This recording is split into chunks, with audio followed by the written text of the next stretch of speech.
뜬다. 삼성 미래전략실의 장충기 전 차장이 언론인들과 주고받은 문자가 보도됐습니다.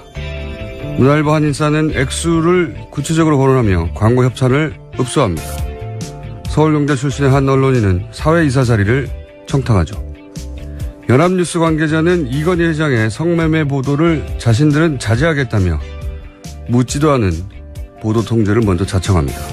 또 다른 인사는 조선일보 방상훈 사장을 통해 조선일보 지면과 TV조선이 이건희 회장 성매매 사건을 보도하지 않도록 조치했다고 보고를 합니다. 어떤 인사는 포털에 기사 노출을 막았다며 댓글 숫자를 언급하죠.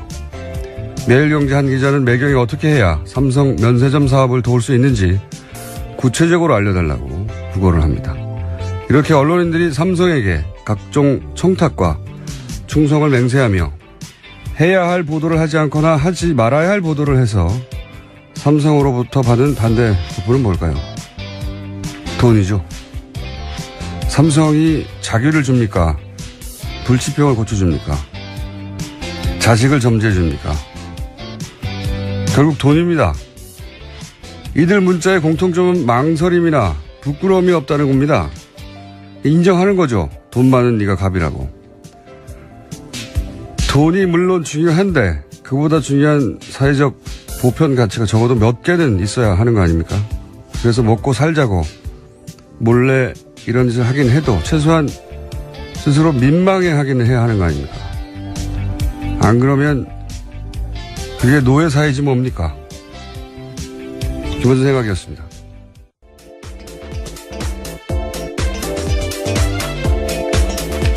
시사인의 김은지입니다. 시사인의 특종이에요. 네, 그 이야기를 하셨어야죠. 지금 하잖아요. 주준희 기자가 뜬금없이 이런 특종 잘해요. 예. 특종한 내용이고, 문자를 읽으면 아주 구체적으로 너무 남사스러워가지고. 예, 네. 지난주에 그 내용 읽고 있는데 사실 정말 부끄러웠습니다. 같은 기자란 사실이. 굉장히 민망한데, 그 민망한 거를 어떻게 보냈는지. 그것도 지금 특검이 이제 관련 수사하다가, 예, 장충기 전 차장이라니까 별로 높지 않은 건데 사장이에요. 네, 그렇죠. 미래전략실 실장은 부회장이고요. 전체. 차장은 사장급입니다. 삼성에. 굉장히 높은 거죠. 이분이 이제 대관, 그러니까 정부를 상대로 업무를 한 분인데, 예, 정보를 모으고 이분한테 이런 보고를 하는 거죠. 다 여기저기서. 기업만 했겠습니까? 아니, 언론만 했겠습니까? 그리고 과거에 안 했겠어요? 예, 최근에 밝혀진 문자들만. 삭제되지 않은 것만 그 정도였으니까요. 네, 구체적인 문자 내용들이 좀 더 있는데요. 언론뿐만 아니고 법원, 검찰, 청와대 뭐 이런 쪽에서 다양하게 정보 보고를 합니다. 예. 네. 국세청 정보도 있고요. 그리고 먼저 보고해요. 묻지 않았는데. 예. 중요한 거는 먼저 보고를 합니다. 예, 청와대가 따로 있었다. 그래서 특검이 그런다잖아요. 예, 대통령이 처음에는 박근혜인 줄 알았다가 최순실 사태 터지고 나서 최순실인 줄 알고. 그런데 이제 예, 삼성 승마 지원 관련해서 찾다 보니까 적어도 이 부분에 있어서는 삼성의 대통령이었구나. 라고 수사를 했던 수사관들이 얘기를 했다고 합니다. 자, 첫 번째 뉴스는요. 네, 국정원 적폐청산 TF 소식부터 전해드리겠습니다.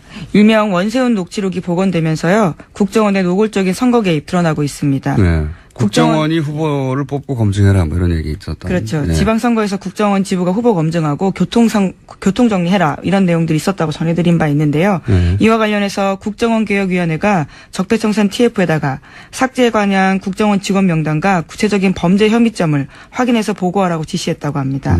고발하기에 앞서서 대상과 피의 사실을 특정하기 위해서인데요. 조사 범위는 원세훈 녹취록 38곳 가운데 선거 개입 등의 불법 혐의가 있는 18곳입니다. 이제 국가를 위해서 예를 들어서 뭐 산업 스파이 잡고 뭐 적의 동향을 살피고 그러라고 준 권한 뭐 인력, 돈, 기술 이런 게 있거든요. 그리고 아무도 국정원 건들 수 없죠. 대통령 직속 기관이라. 근데 이걸 특정 정당을 위해 쓴 거 아닙니까? 예. 특정 정당의 뭐 후보를 검증하라느니 이건 정말 악소리가 날 정도로 엄벌에 처해야지 뭐 여기 지시를 한 사람 물론이고 그 지시를 전달하는 중간 간부까지도 모조리 저는 엄벌에 처해야. 그래서 나중에 이런 정치적 지시가 내려가도 거부할 정도의. 네, 반복되어서는 절대 안 될 범죄입니다. 악성 범죄죠. 그 관련된 사람들은 국정을 다 퇴출해야 되고. 예. 박근혜 전 대통령이 국기문란이라는 단어 좋아했었는데요. 진짜 국기문란 사건은 이런 것들이죠. 이런 건 내란이죠, 내란. 예. 네. 국가 내란에 준하는 정도로 처벌하고, 그리고 국정원에서 퇴출하고, 그리고 오비가 되어서도, 예. 그 활동도 국정원 단위에서 계속 감찰해야 된다고 봅니다. 네. 다시는 이런, 저기 언론들은 난 끝장나겠구나 하는 생각 정도의 처벌이 대단히 강하게 있어야 된다고 봅니다. 이런 국정원 같이 특별한 권한을 가진 곳이 특정 정당을 위해서 선거 개입을 하기 시작하면 정말 어떻게 합니까? 알아낼 수도 없어요. 지금은 겨우 여기까지 온 거죠. 겨우 여기까지 해서 댓글 몇 명 동원된 날 정도 나온 아이디 나온 건데 정말 겨우 여기까지 온 거거든요. 예. 모조리 찾아내서 엄벌에 쳐야 된다고 봅니다. 엄벌에. 악소리가 나게. 그렇지 않고 예를 들어 대통령이 지시했거나 혹은 뭐 국정원장이 지시했으니까 괜찮다고 넘어가 버리면 또 할 거 아닙니까? 엄벌에 쳐야 된다. 관련 뉴스가 또 있나요? 네, 계속해서 전해드리면요. 최근에 추명호 전 국정원 국장이 조용히 퇴직했다라고 경향신문이 아침에 보도했습니다. 추 전 국장은 우병우 전 수석에게 비선 보고했다라는 의혹을 받고 있는 인사인데요. 해당 사건은 국정원 적폐청산 TF가 조사 중인 사건 중에 하나입니다. 국정원 내부 사정을 잘 아는 관계자에 따르면 징계조차 없이 나갔다라는 건데요.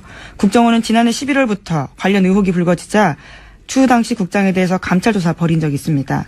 하지만 이병호 국정원장이 근거 없다라면서 징계하지 않았었습니다. 그러니까 이게 이제 이렇게 TF가 들어가서 본격적으로 조사하기 전에 이미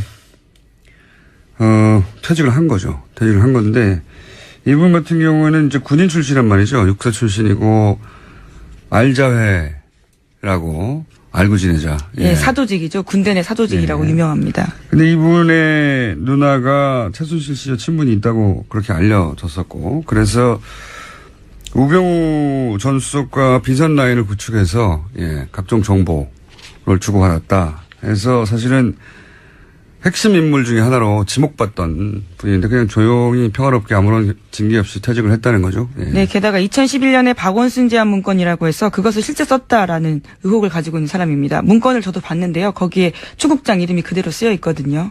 그러니까 의혹이 아니죠. 이름이 올라가 있는데 공문서에. 그렇죠. 예. 이분이 조용히 나가셨어요. 이렇게 되면 안 되는 거죠. 예. 국정원 최고의 간부든 중간 간부든 이 책임 있는 사람들한테 엄벌에 쳐야 한다, 정말로. 자체 개혁, 이런 거 다 소용없는 짓이거든요. 예. 알겠습니다. 자, 다음 뉴스는요. 네, 그래서 어제 더불어민주당에서도 강한 반응이 나왔습니다.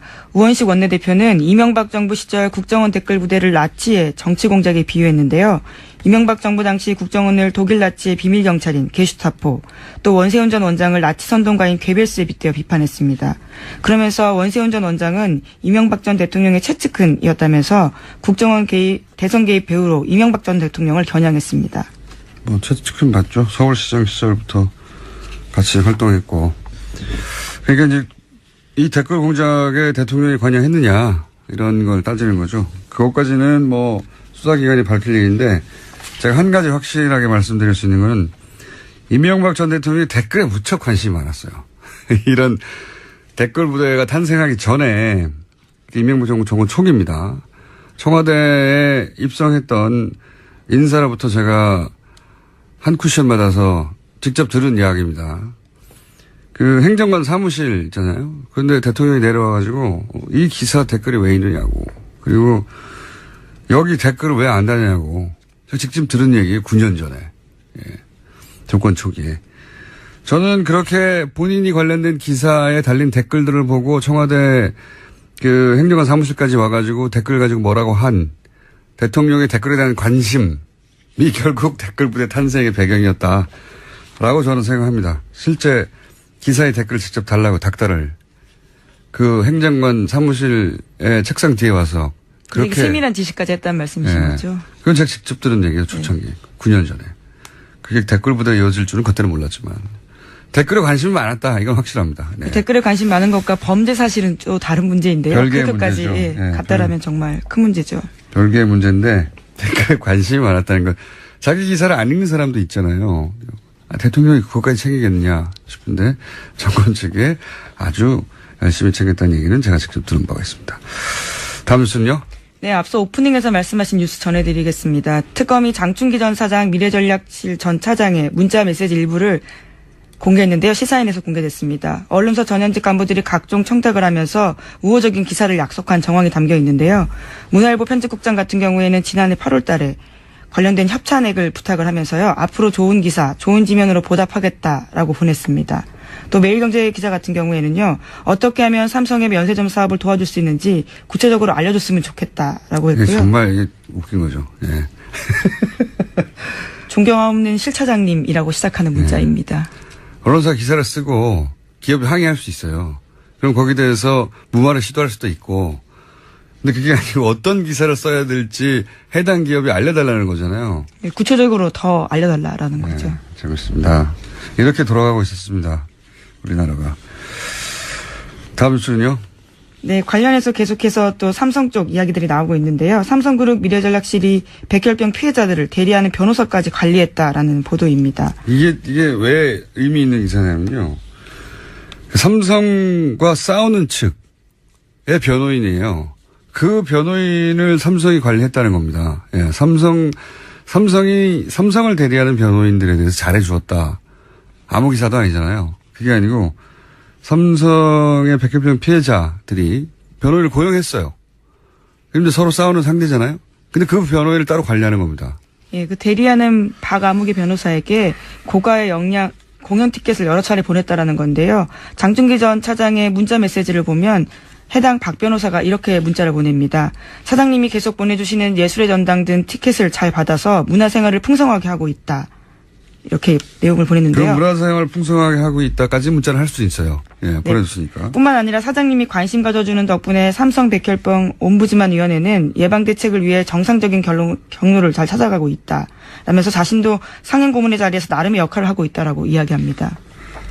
그러니까 이 옴부즈만 위원회라는 게 이제 외부에 독립기구를 두고 삼성 피해자들 위하는 기구거든요. 결국은. 예. 그 기구에 대한 보고도 하는 거죠. 사실은 이런 일을 하면 삼성은 접근하면 안 되는 거죠. 기본적으로. 예.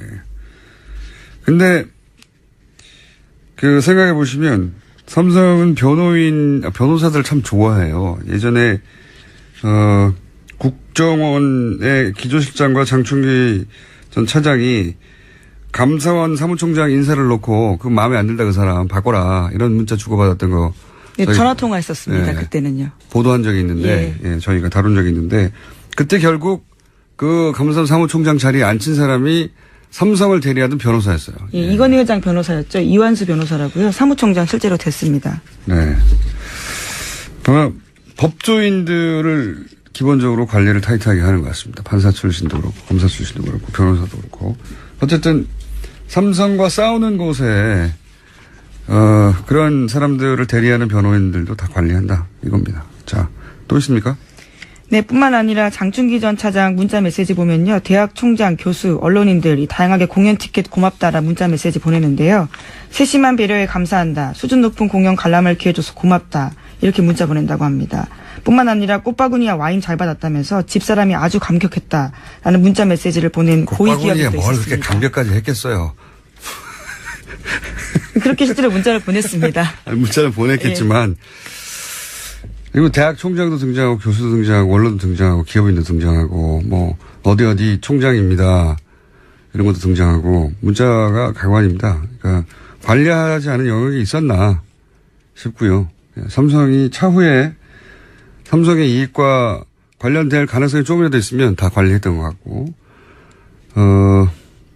그러니까 이 사람 예를 들어서 특정 교수를 막 관리해 두는 이유가 나중에 삼성이 곤욕을 치른다거나 위기에 처할 때 삼성을 변호하거나 기업을 그렇게까지 몰아붙일 건 아니지 않느냐 이런 기사를 쓰게 될 수 있는 거죠. 예.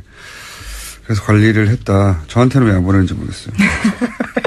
받으실 건가요? 아니 와인 보내주면 전 잘 먹죠. 그리고 또 이런 기사에 보도를 하겠죠. 근데 예, 절대 보내주지 않는다는 거. 자, 오늘 중요한 그 손님 오셨기 때문에 제목만 읽고 넘어가 끝낼 것 같습니다. 네, 오늘 잠시 후에 오늘 다룬 삼성과 관련한 아주 관련이 깊은 분이죠. 공정위의 김상조 위원장님이 직접 스튜디오에 출연을 하십니다. 기대가 저는 매우 큽니다. 자, 제목 정도 읽고 끝내겠습니다. 예, 그제 이재용 삼성전자 부회장 결심 공판에서 박영수 특검 직접 왔었는데 그 자리에서 물 뿌리고 폭언한 사람들이 있었다고 전해드렸습니다. 그에 대해서 검찰이 정식 수사 착수할 계획이라고 합니다. 특검 때부터 그랬죠. 네, 더 이상 안 참는 거겠고. 또 있습니까? 제목을 읽어야 되는 꼭. 네, 또 문무일 검찰총장이요. 과거 수사 문제를 언급하면서 처음으로 대국민 사과를 했습니다. 그리고요. 네, 또 정윤회 문건 수사랑 청와대 함명 의혹 제기됐던 포스코 수사 등을 염두에 두면서 이것들을 하겠다라는 의미로도 보이고요. 또 다른 소식 하나 더 전해드리면 군서열 1위인 합참의장에는 정경두 공군 참모총장 내정됐다고 합니다. 그러니까 군 인사청문회 통과하게 되면요. 해군 출신 송영무 국방부 장관, 공군 출신 합참의장이 군을 이끌게 됩니다. 창군 이래 처음 있는 일이라고 합니다. 지금까지는 대부분 육사 출신이었죠. 예. 뭐 유럽처럼 여성 국방장관은 아니어도 최소한 육사 출신이 아닌 바깥의 눈으로는 봐야 되겠다. 이런 의지인 거죠. 예. 알겠습니다. 여기까지 하겠습니다. 시사인의 김은지였습니다. 감사합니다. 우리 사회 을들이 비명을 지르는 건 공정위가 일을 제대로 안 해서다. 네. 김상조 공정거래위원장 스튜디오에 직접 나오셨습니다. 안녕하십니까. 네, 안녕하십니까. 네, 이렇게 높으신 분께서 직접. 위원장 되시기 전에 공정위원장 혹시라도 되시면 네. 저희 방송에 꼭 먼저 나와달라고 부탁을 저희가 그렇게 신신당부를 했는데도 불구하고 지난주에 MBC를 먼저 출연하셔가지고. 예. 저희 같은 중소방송사를 먼저 챙기셔야 할 공정위원장께서 대형 방송사부터 출연하시면 방송의 공정거래 굉장히 나쁜 시그널을 줍니다. 예, 뭐 제가 요즘은 기업들에게서는 갑일지는 모르지만 또 네. 언론이나 그 국회에 대해서는 또 의리거든요. 그러니까 저도 눈치 봐야 할 때가 많습니다. 대형 방송사부터 출연하면 안 되는 거거든요. MBC 얼마나 큽니까? TV에서 건물 달랑 하나예요. 조그만 거. 그래도 뭐 김어준 총수의 영향력은 뭐 MBC 못지 않다고 생각을 하고 있습니다. 그럼 먼저 오셨어야죠, 여기를. 예, 섭섭합니다. 예, 알겠습니다. 요즘 제가 그 언론을 보다 보면 이야, 공정위가 이렇게 힘이 센 곳이었나. 공정위가 뭐 하는지 모르는 사람 진짜 많았어요. 예. 공정위가 뭐 하는 데입니까? 일단 설명해 주십시오. 말 그대로 공정한 시장 경제 질서를 확립하는 것을 조직의 책무로 하고 있는 중요한 기관이고요. 네. 다른 나라에서는 정말로 중요한 역할을 하고 있는. 다른 나라에서는 뭐 담합이라든가 기업들이 벌벌 떠는 조직이 원래 공정위 아닙니까? 그렇습니다. 미국 네. 같은 데서는 공룡 기업을 분할 명령을 내리기도 하고. 분할해라. 예. 그러니까 AT&T라고 장거리 전화를 독점하고 있던 회사를 4개로 쪼개는 명령을. 국가정법 때문에. 네, 그렇습니다. 얘네가 그런 역할을 하기도 했었죠. 예. 자본주의 사회인데 예. 스스로 성장한 기업을 니네가 독과점이니까 공정거래 거스리니 분할해라 이런 적이 있었어요? 네, 미국에서 그런 적이 있었습니다. 뭐 그럴 정도로 힘이 세고요. 예. 그게 제대로 작동하는 자본주의네요, 말하자면. 사실 우리나라 공정거래위원회도 선진국의 경쟁당국이 하고 있는 좁은 의미의 경쟁정책에 대해서는 굉장히 열심히 일을 해왔습니다. 좁은 의미라 하면. 그러니까 이제 말 그대로 독점 네. 또는 이제 담합 네. 이제 이런 거를 그러니까 규제하는 역할이고요. 그래서 사실 어제 언론 보도에도 났습니다만은 GCL이라고 이런 세계의 경쟁당국을 평가하는 기관에서 우리나라 공정위를 최우수 경쟁당국으로 평가를 했고요. 아시아에서는 유일한 평가를 받은 기관입니다. 근데 우리나라에서는 공정위가 이렇게 다른 나라에서 보는 것처럼 좁은 의미의 경쟁당국으로서의 역할만을 하는 것이 아니라 우리 사회에서 논란이 되는 것처럼 재벌개혁이나 또는 이제 가불관계를 개혁하는 이제 이런 부분이 공정위에게 추가로 과제로 주어져 있는 것이죠. 그래서 우리나라 국민들은 아마 공정위 하면 다른 나라의 국민들이 생각하고 있는 그런 과제들보다는 재벌개혁과 가불관계 해소 이제 이런 쪽을 먼저 생각할 수밖에 없는 상황이었고 이제 그런 측면에서 그동안 공정위가 국민의 기대에 걸맞는 역할을 하지 못했던 것이 이제 공정위에 대해서 비판이 일부 있었던 원인이라고 할 수가 있겠습니다. 일부 아니고 많이 있었습니다. 제가 지금 현직 공정거래위원장입니다. 그렇게 평가하시면 제가 조직에서 영이 안 섭니다. 예. 아니, 근데 지금 공정위에서 일하시는 분들은 굉장히 뿌듯할 것 같아요. 공정위 이렇게 주목받은 것도 처음이고, 사실은. 공정위원장 누군지 이름 기억 안 나거든요. 이제는 공정위원장 누군지 다 알고, 그리고 공정위가 하는 일에 대해서 시민들의 박수도 많고, 응원도 많고, 그러니까 힘이 나지 않습니까? 직원들 말씀을 들어보면 한편으로는 이렇게 주목받은 적이 없었으니까 뿌듯하다라는 말씀도 하시고, 그다음 앞으로 더 잘해야 되겠다는 각오를 밝히기도 하는데, 한편으로는 또 제가 과거에 이제 공정위가 국민의 기대에 맞는 역할을 하지 못했다라고 비판하면서 내부 혁신을 하자라고 얘기할 때는 또 나름 그러니까 좀 무섭기도 하고. 그런 양면의 어떤 감정을 느끼고 있는 것 같습니다. 아니, 근데 공정위원들은 그 위원장님을 뭐랄까요. 상대하기 굉장히 쉬울 것 같은 게 오늘, 저희는 이제 위원장님이니까, 적어도 수행원 몇 명과 함께 대리 운전을 해서 오실 줄 알았더니 혼자 운전해가지고 지하 4층에 혼자 어슬렁거리는 걸 저희 작가들이 뛰어내려서 주워왔어요. 그렇게 표현하시면 안 되고요. 그리고 그 유명한 가방 있지 않습니까? 예. 가방 들고 다 떨어진 거. 그거 바꾸시지도 못하죠, 이제. 예, 사실 제 1,000원 바꾸든지 아니면 이제 좀 칠을 새로 하든지 이렇게 하라고 자꾸 이제. 왜냐면 가방 오니까. 예. 위원장님보다 가방을 먼저 찍어요, 사람들이. 네. 밖에서. 예. 작가들이 자기들 찍고 막 들고. 예. 유명한 아이템 됐습니다. 근데 하여튼 저의 상징처럼 됐기 때문에 제가 공정거래위원장을 하는 한은 못 바꿀 것 같습니다. 예. 저희가 뜯어버릴까요? 새로 바꾸시게. 네. 그리고, 말을 조용조용 이렇게 점잖게 서늘하게 하는 분은 또 처음이에요. 예. 원래 그렇게 했는데요. 웃으면서. 예. 웃으면서 너 죽을래? 이러시는 거잖아요.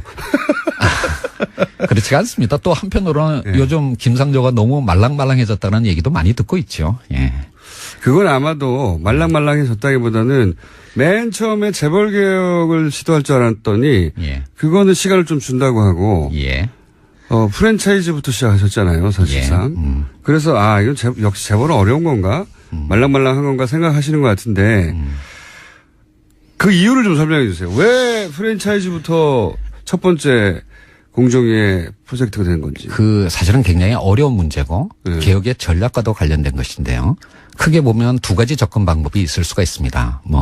옛날에 사회주의 국가의 체제 전환 경험을 비춰본다면 러시아처럼 빅뱅 전략으로 가장 핵심적인 과제부터 먼저 하는 전략이 있을 수가 있는 거고. 삼성을 쾅 때린다든가. 네, 그렇게 접근할 수도 있는 거고 또 하나는 이제 중국의 만만디 전략처럼 주변에서 이렇게 성과를 만들어가는 그런 전략이 있을 수가 있는데 아마 빅뱅 전략을 취한다면 재벌 개혁을 가장 먼저 해야 되겠죠. 그렇지만 이제 지금의 우리나라의 국회의 어떤 구조라든지 또는 이제 국민들의 어쩌면 두 개의 국가로 쪼개져 있는 이런 상황들을 생각을 한다면 재벌 개혁을 중심으로 하는 빅뱅 전략은 굉장히 큰 논란을 일으키고 우리 사회를 입법도 필요하죠. 예, 그렇습니다. 그리고 사실은 재벌 개혁의 대부분의 어떤 수단은 입법을 통한 것인데, 지금 국회를 통과할 법률이 과연 몇 개나 되겠느냐라고 하는 현실적인 판단도 있을 수가 있는 거고요.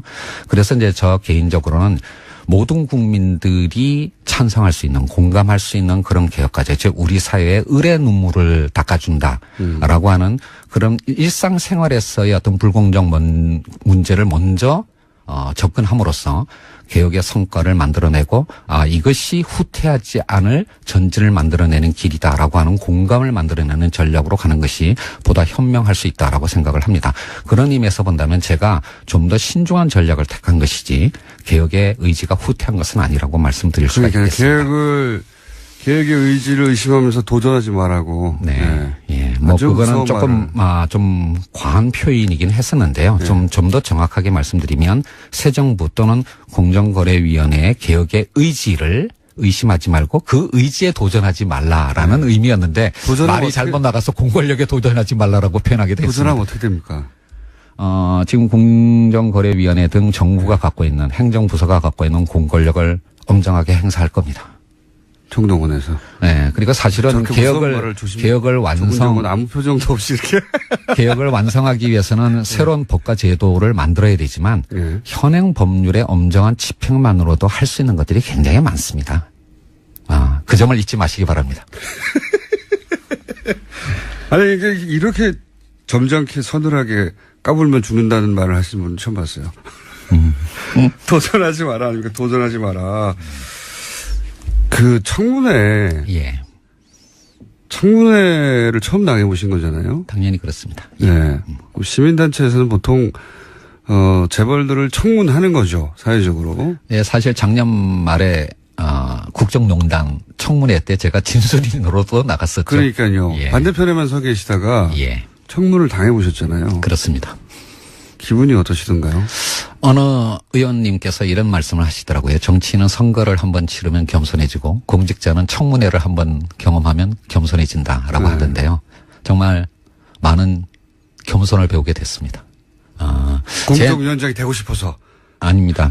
하여튼 제 나름대로는 20년 동안 시민운동을 하면서 예. 나름의 원칙을 갖고 살았다라고 했는데 그게 굉장히 다른 분들의 시선에 의하면 기준에 의하면 알량한 것일 수도 있다라고 하는 것을 느낀 것이죠. 그렇다기보다는 문제가 안 되는 거를 정치적으로 문제 삼아서 억지를 부린 거 아니었습니까? 실제로 이건 내가 정말 잘못했구나 반성하고 그러니까 나는 잘한다고 했는데 다른 사람의 눈은 다르게 보일 수도 있었다 이게 아니라 진짜로 잘못했다고 반성하신 거 있어요? 제가 이 나이까지 살아오면서 왜 잘못이 없었겠습니까? 이제 그런 거에 대해서는 그 청문회 과정에서 다, 인정을 하고 또 송구스럽다는 말씀도 여러 차례 드렸고요.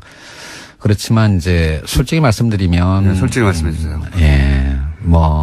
현재 4당 구조 또는 정의당까지 합치면 5당으로 돼 있는 우리나라의 국회 구조에서 이제 정책 검증보다는 각 당의 이제 입장이 앞서는 그런 청문회였다라고 생각을 하고요. 솔직히 청문 과정에서 제가 의원님과 국민들에게 말씀드리고 싶은 공정거래위원장이 된다면 무엇을 어떻게 하겠다라고 하는 것을 말씀드릴 기회가 없었다라고 하는 것이 너무나 아쉬웠습니다. 예. 그 문제가 안 되는 걸 문제 삼은 정치적 수사에 화는 안 나셨어요? 그때? 화를 낼 입장이 아니었죠. 나중에 끝나고 나서 지들은 이런 생각 안 하셨어요?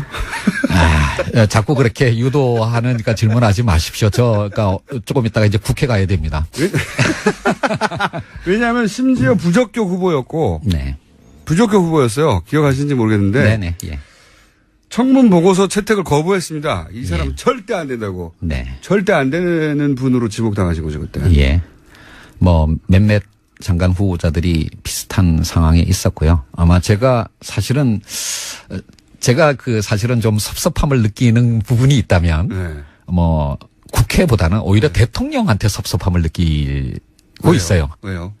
제가 아주 좋은 기사 나옵니다 이거. 예. 경제부총리보다도 먼저 지명이 됐습니다. 그게 왜 섭섭하십니까? 먼저 매를 맞았다 대표주자로. 그렇죠. 그러니까 제가 국무총리 다음에 지명된 네. 장관 후보자였습니다. 이런 거죠. 김상조 정도면 청문회 가서 맞을 게 없다. 대표 주자로 가서 대표로 매를 맞대.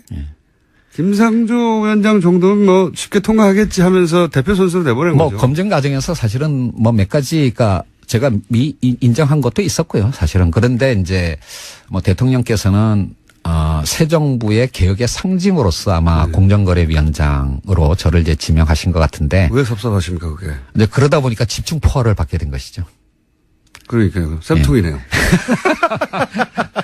정말로 저도 사실은 지명을 받고 난 다음에 갑자기 이제 연락을 받았는데요. 이거 경제부총리보다도 먼저 지명돼도 되나 이제 이런 어떤 우려를 했고요. 그리고 그 우려가 현실이 됐던 겁니다. 그런 의미였겠죠. 이게 말씀하셨듯이 공정하지 않다는 우리 사회가 기본적으로. 예. 공정거래위원장이 직접 되시고 나니까 예. 시민단체 장일대하고 예. 이 시장을 보거나 혹은 공정거래를 보는 시각 혹은 정보의 차이가 있습니까? 내가 이걸 잘 몰랐었구나라든가. 그런 건 아니에요. 사실은 제가 20년 동안 시민단체 활동을 하면서 가장 많이 들여다본 정부 부서가 공정위와 금융위였습니다. 네. 그래서. 그럼 다음에 금융위원장 하실 겁니까? 그런 말씀 하지 마시고요. 근데 이제 따라서 제가 아주 디테일한 어떤 내용까지는 아니라고 하더라도 네.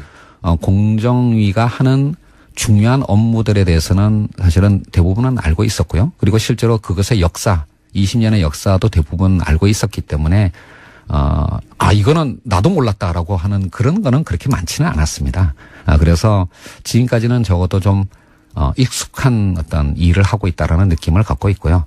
다만 우리 사회에 만연된 그런 불공정성을 개혁하기 위해서 이제 시민단체와는 다른 입장이니까 이제 시민단체는 비판을 하고 대안을 제시하는 데까지만 하면 됐지만 공정거래위원장은 그 대안을 실현하고 집행해야 되는 일까지 해야 되기 때문에 좀 더 많은 고민을 하고 있다. 결과로 평가받게 되겠죠. 당연히. 그렇습니다. 뭐 지금 이제 한 2달 정도 됐는데요. 예. 취임한 지.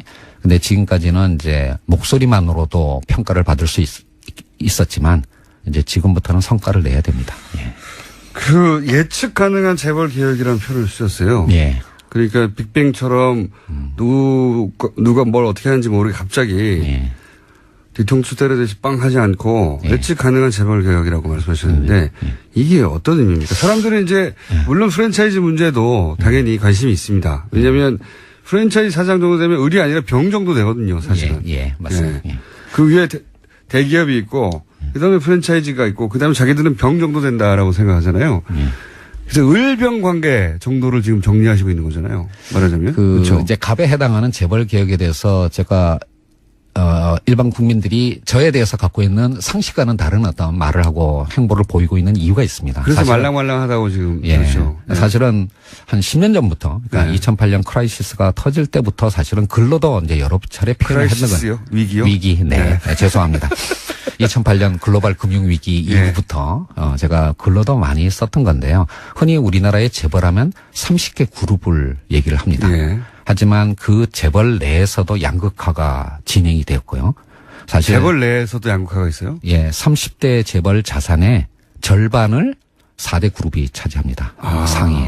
그러니까 30개 그룹이 아니라 사실은 4개 그룹이라고 표현하는 게 맞습니다. 어허. 그리고 그 최상위 4개 그룹을 빼고 나머지 중견 하위 그룹의 경우에는 개혁보다는 구조조정이 우선 과제입니다. 그러니까 과거에 한국 경제가 성장해왔던 그 모델이 그 방식이 이제 유효성을 가지지 않으면서 상당수의 그룹들이 잠재 내지는 현실적인 부실 상황을 보이고 있고요.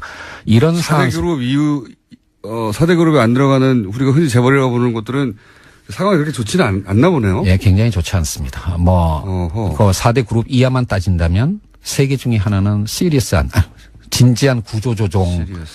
예, 죄송합니다. 예, 아주, 그니까, 진지한 구조조정 작업을 해야 할 상황에 처해 있다라고 할 수가 있고요. 이제 그렇기 때문에 30대, 그러니까 이제 흔히 공정거래법이 지금까지. 만약에 재벌들 예를 들어서 4대 그룹 들어가지 않는 30대 재벌들이 그런 얘기 했으면 엄살이라고 했을 거예요, 다른. 근데 이제 위원장님이 얘기하니까 진짜 위기는 맞나 보네요. 예, 그렇습니다. 올해 들어와서 예상보다는 그러니까 세계 경제와 한국 경제의 어떤 상황이 조금 좋아지고는 있지만 이게 과연 이렇게 계속 경기가 회복될 거라고 장담할 수가 없다라고 하는 것은 다들 알고 계신 거 아니겠습니까? 그렇죠? 경기가 조금 다시 나빠지기 시작한다면 잠재됐던 부실이 다시 수면 위로 올라올 그런 어떤 상태에 있는 그룹들이 상당수 있습니다. 이제 이런 상황이기 때문에 그동안 공정거래위원회 또는 공정거래법이 접근했던 것처럼 5조 이상이면 60개 그룹, 10조 이상이면 30개 그룹을 그냥 전부를 하나의 그러니까 개혁 대상으로 정해놓고 동일한 수단을 적용하는 그런 방식으로 가게 되면 실패할 가능성이 높다라고 하는 겁니다. 왜냐하면 이렇게 많은 숫자의 그룹을 대상으로 하는 규제를 하다 보면 규제의 기준을 한 중간쯤에 설정할 수밖에 없는데 그렇겠죠. 그러면 정작 제대로 규제를 해야 될 상위 그룹한테는 효과가 없는 거고 하위 그룹한테는 과잉 규제가 되는 이제 그런 어떤 악순환 속에서 규제의 일관성을 유지하지 못하고 계속 또 이제 후퇴하게 되는 악순환을 보였던 게 그게 과거 정부의 재벌 개혁의 실패의 원인이라고 생각을 한 겁니다. 그렇기 때문에 재벌 개혁은 상위 그룹에 좀 집중해서 엄정하게 법 집행을 하도록 하고 대신 좀 더 넓은 범위의 기업 지배 구조는 상법이나 또는 이제 기관 투자자들의 주주권 행사 등의 그런 어떤 방법을 통해서 좀 더 광범위하게 그렇게 접근을 하자라고 하는 게 제 아이디어였습니다. 그렇군요. 재벌이라고 다 묶어서 재벌이라고 하면 안 된다, 이제는. 거기도 양극화가 벌어졌다. 예, 그렇습니다.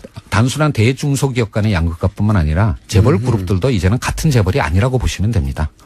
그래요? 그러면 명칭도 좀 달리해야 되겠습니다. 4대 그룹하고 나머지 대기업들 뭐 이런 식으로. 예, 그렇습니다. 뭐 그렇게 보시는 게 위 정확합니다. 원장님이 워딩을 만들어 주셔야. 예.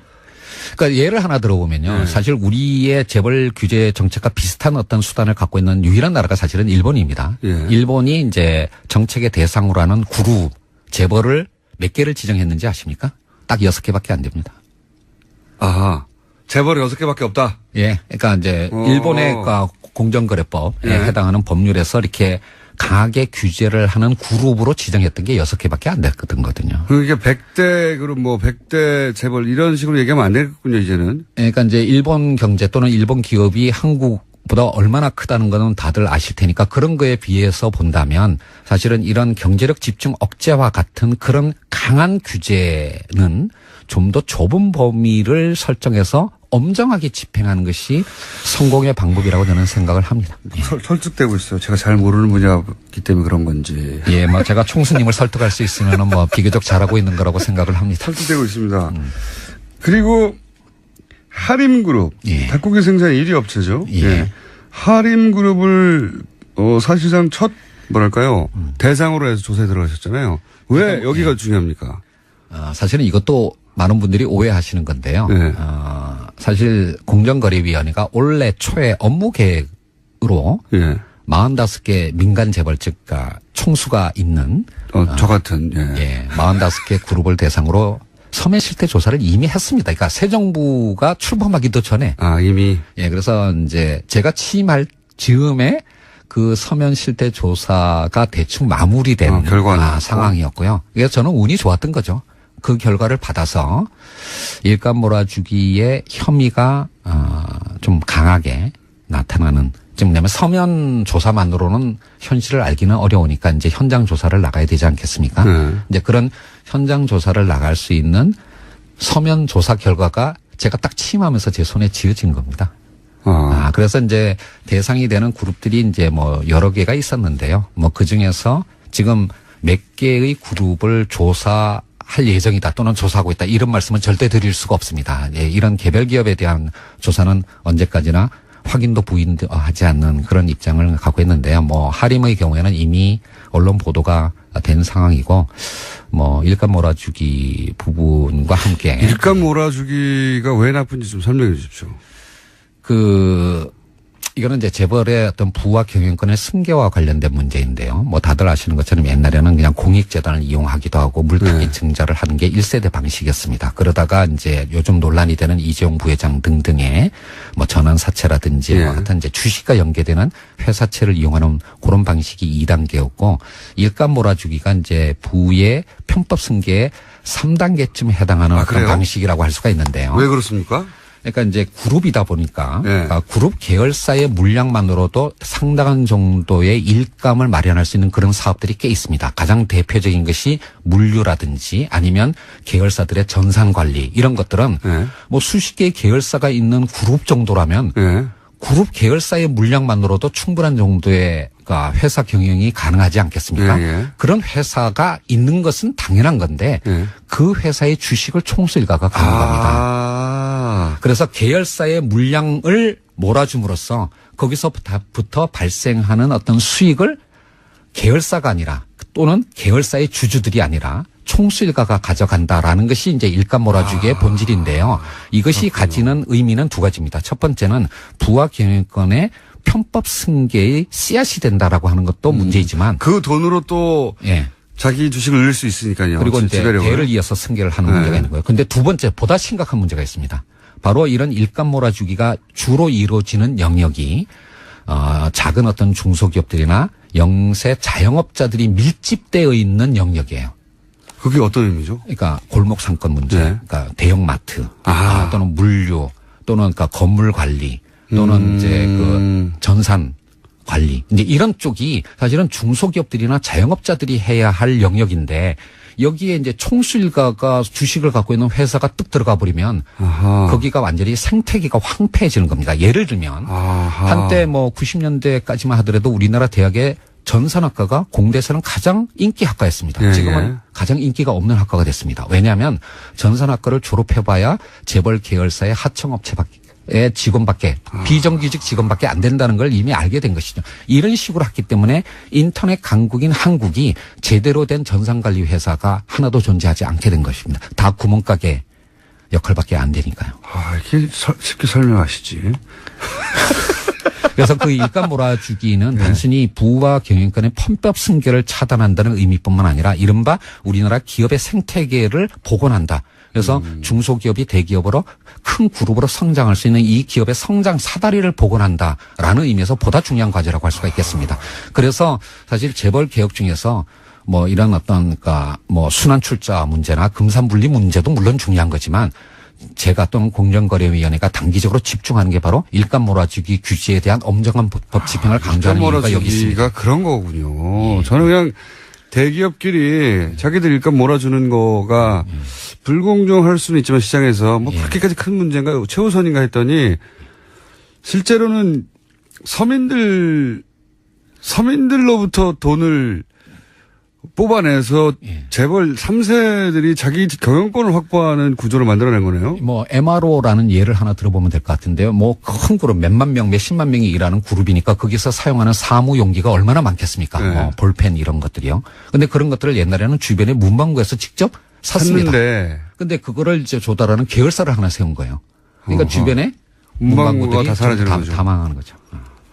지금 문자가 엄청나게 쏟아지고 있어요. 우리 상조 하고 싶은 거 다 해. 이건 문재인 대통령이 주로 받던 응원인데. 예. 확 이해가 되어버렸어요. 아무래도 교수님으로 돌아가셔야 될 것 같은데. 예, 뭐. 제가 그래서 저는 그러니까 제가 50이라는 사실을 잊지 않고 있습니다.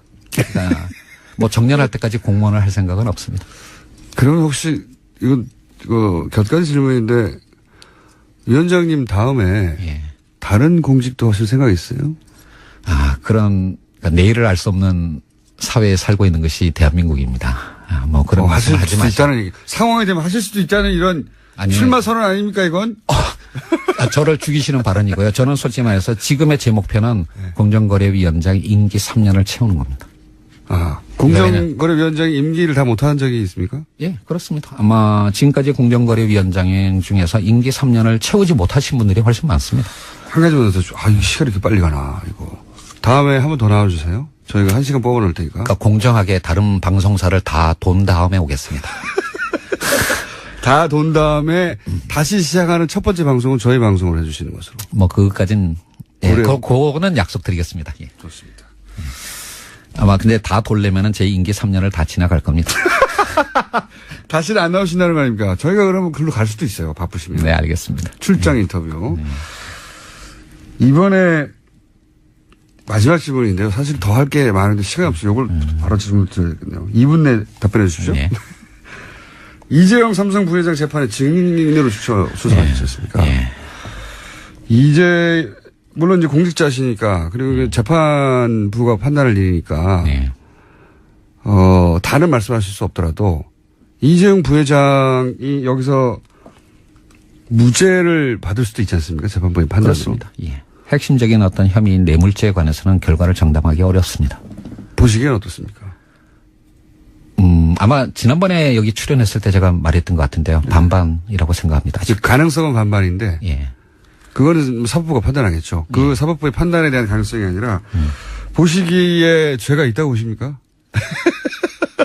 이거는 그냥 제가 자유로운 어떤 신분이었으면 명확하게 답변을 드렸을 텐데요. 지금 공정거래위원장 더더군다나 공직자로서 또 증인으로까지 나간 부분이 논란이 되고 있기 때문에 그 부분에 대해서는 제가 답변을 드리기는 어려운데 다만 마지막 결심에서 변호인 측이 내세운 변론의 내용은 제가 보기에는 문제가 굉장히 많았다라고 생각을 합니다. 말이 안 되죠. 예, 승계 작업 자체가 존재하지 않았다라고 하는 것은 예. 그거는 그 부분에 대해서 진짜 전문가시잖아요. 예. 승계 작업 자체가 존재하지 않았다. 그러니까 아예 원인 무효를 만들어 버리는 거죠. 그런 작업이 없었는데 어떻게 해. 그 부분은 이제 하여튼 뭐 우리나라 국민의 상식과 반하는 어떤 이제 변론이었는데요. 그거 자체보다도 더 큰 문제는 그렇게 변론을 함으로써 저는 이재용 부회장의 평판에 더 나쁜 영향을 미쳤다라고 생각을 합니다. 이게 이재용 부회장과 삼성의 미래에는 더 큰 비용을 만들어낸 것이라고 생각을 합니다. 너무 아쉽네요. 이렇게 보내야 하다니. 김상조 공정거래위원장이었습니다. 감사합니다. 네, 감사합니다. 네.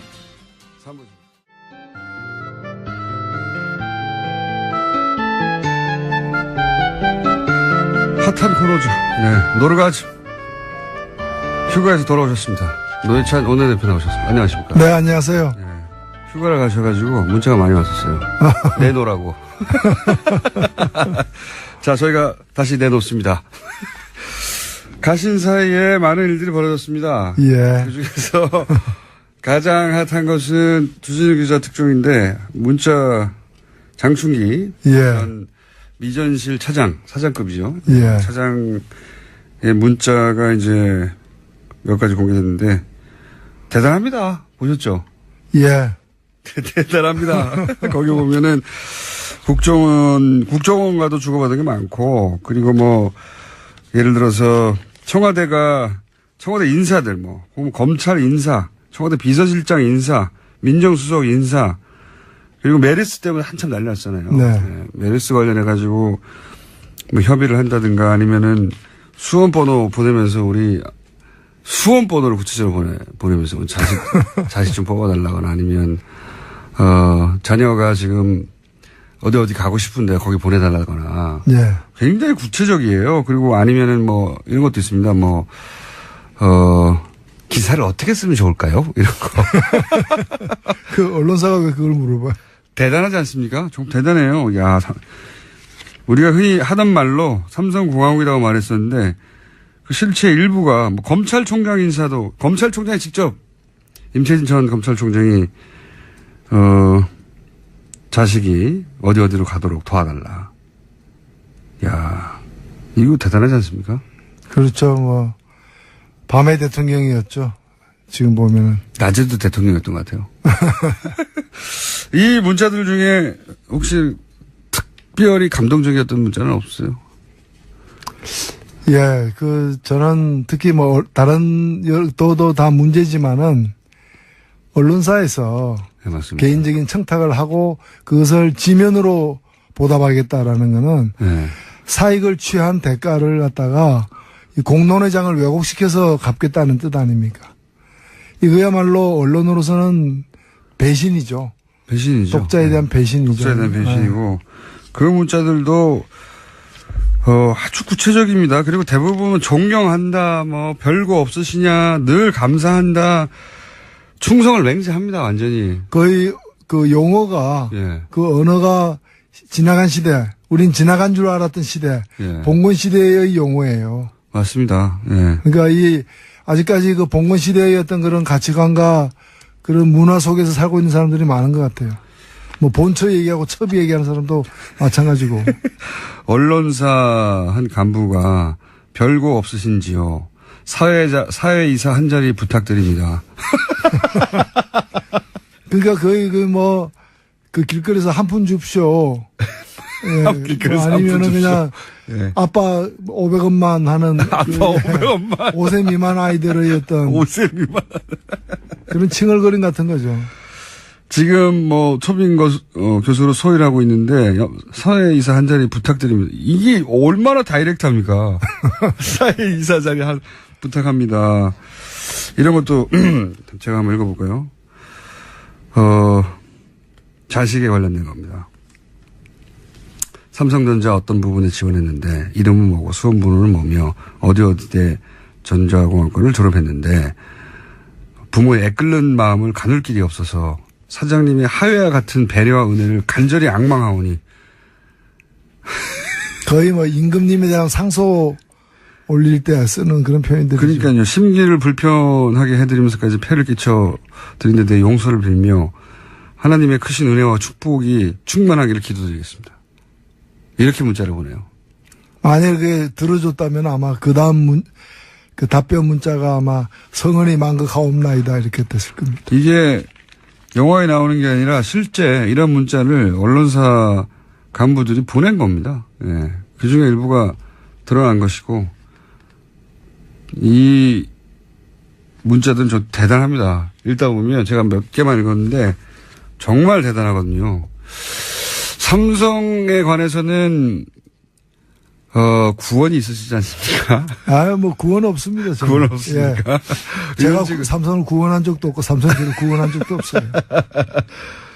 삼성 관련해서 녹취록 공개했다가 큰 곤욕을 치르셨죠, 사실은. 삼성에 뭐랄까요? 도전한 거죠. 예. 예. 삼성에 직접 도전한 국회의원으로 국회의원 자리를 잃으셨죠. 예. 저는 이번에 이재용 부회장이 재판받는 과정을 이렇게 보면서 오늘의 사태를 만들어낸 것은 대한민국 법원이라고 생각합니다. 왜냐면은 이 삼성은 삼성 일가는 이병철 창업주부터 그다음에 이건희 이재용에 이르기까지 온갖 세습으로 일관했는데 경영권만 이렇게 탈법 불법으로 세습한 것이 아니고 이 범죄 행위도 세습을 했어요. 거의 불법 정치 자금을 모아서 준다거나 이번에도 사실은 그것이 뇌물 형태를 띄었지만 속성과 본질상 일종의 불법 정치 자금이나 다름없는 거 아니겠습니까? 예, 그런 것들이 왜 이렇게 세습되어 오는가. 한 번도 제대로 처벌받지 않았기 때문입니다. 맞습니다. 법정의 선적은 여러 번 있었지만 한 번도 항상 구속된 적이 없어요. 예, 구속된 적이 없고 손방망이 처벌로 일관하다 보니까 이렇게 된 거예요. 역설적으로 표현하자면 이건희 회장이 구속되었었다라면 예. 그 아들은 구속되는 일이 없었을 거예요. 이렇게 하면 안 되는 걸 알았겠죠. 알았기 때문에. 이병철 구속되었으면 이건희 구속되는 일이 없었던 것처럼 그러니까 오늘의 이재용이 이렇게 재판받고 12년씩 되는 구형을 받는 이 상황은 한 번도 법원이 제대로 엄격하게 처벌하지 못했던 것이고 그 충성하는 신하들. 예. 지금 이 문자 받은 사람들이 왜 문자 받았느냐. 그 사람들은 별 볼 일 없는 사람이 미전실 차장이 뭡니까? 그러나 다른 데서 볼 때는 그 내용을 아는 사람들은 그룹 부회장이거든. 그 사람이야말로. 예, 그렇죠. 2인자란 말이죠. 예. 2인자, 3인자들이니까 이렇게 저런 목불일견에 눈으로 눈 뜨고 못 볼 그런 어떤 문자를 보낸 건데 이걸 갖다가 과거에 보면 이 사람들이 2인자, 3인자들이 과거에 세풍 사건 때 보면은 김인주 총무 담당 네. 이사 이 사람이 전부 다 내가 한 일이다 뒤집었었죠. 다 뒤집었었죠. 다 뒤집었었죠. 예. 예. 그다음에 삼성 비자금 때 예. 이학수 삼성 부회장이 예, 다 내가 있다. 아니 네 돈 아니지 않냐. 그래 예. 맞다. 이건희 회장 개인 돈인데 개인 돈을 내가 끄집어내가 100억 이상 끄집어내가지고 불법 정치 자금을 썼다.